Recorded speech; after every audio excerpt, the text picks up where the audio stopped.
इयत्ता 8वीच्या इतिहासाच्या पुस्तकातून मराठा साम्राज्याचा विस्तार दर्शवणारा नकाशा हटवण्यात आला।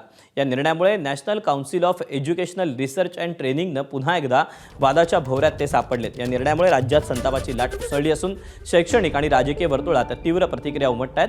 मराठा साम्राज्याचा इतिहास हा केवळ अभ्यासाचा विषय नसून तो स्वाभिमान आणि पराक्रमाचं प्रतीक मानला जातो। अशा वेळी विद्यार्थ्यांना मराठ्यांच्या साम्राज्याचा विस्तार दाखवणारा नकाशाच अभ्यासक्रमातून हटवण्यात आल्यानं इतिहास पुसण्याचा प्रयत्न होत असल्याचा आरोप होतोय। यावर छत्रपती घराण्याकडूनही आक्रमक भूमिका घेतली गेली। छत्रपती वृषालीराजे भोसले यांनी या निर्णयाचा तीव्र शब्दात निषेध नोंदवला।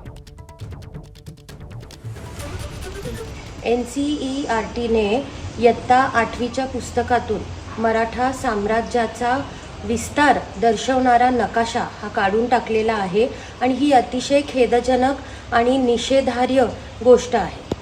मराठा साम्राज्य हा केवळ इतिहास नाही तर तो आपल्या स्वाभिमानाचा, पराक्रमाचा आणि राष्ट्ररक्षणाचा जिवंत वारसा आहे। या संदर्भातील काही कायदेशीर बाबी आहेत त्या आता आम्ही तपासत आहोत आणि पुढील निर्णय त्या वेळेला घेतला जाईल।